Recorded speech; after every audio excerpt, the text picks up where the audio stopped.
Hi guys வணக்கம். So தமிழக வெற்றி கழக தலைவர் அவர்களான விஜய் அவர்கள் வந்து சிஎம்மாக பொறுப்பேற்கிறத வந்து நம்ம நேற்றே வந்து கன்ஃபார்ம் பண்ணியிருந்தோம்.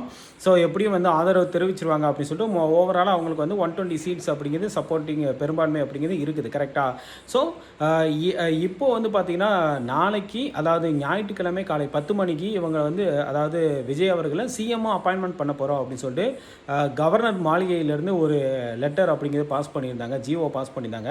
ஸோ அதில் வந்து பார்த்திங்கன்னா அதில் குறிப்பிட்டிருக்கக்கூடிய ஆர்டிக்கிள் அப்படிங்கிறது நமக்கு வந்து தேவையான ஒரு விஷயமா இருக்குது. எஸ் ஆமாங்க, ஆர்டிக்கிள் 164 பிரகாரம் chief ministers are appointed by the governor of the state. Okay, so chief minister and other ministers, so ரெண்டு பேருமே வந்து அதாவது சீஃப் மினிஸ்டரும் சரி அதர் மினிஸ்டர்ஸும் சரி appointed by the governor of state அப்படின்னு வரணும் கரெக்டாக. அதே நேரத்தில் இதுக்கு முன்னாடி ஆளுநர் இவ்வளோ தூரம் பண்ணியிருந்தாங்க பார்த்தீங்களா. ஸோ நீங்கள் பெரும்பான்மைக்கு கொண்டு வாங்க கேட்குறது அது இந்த கொஷின் ரைஸ் பண்ணுறது எல்லாமே வந்து ஆர்டிகல் 163 கரெக்டாக, டிஸ்கிரியேஷன் பவர் ஆஃப் கவர்னர் கரெக்டுங்களா, ஆளுநரோட தன் விருப்புரிமையை பற்றி பேசியிருந்தாங்க.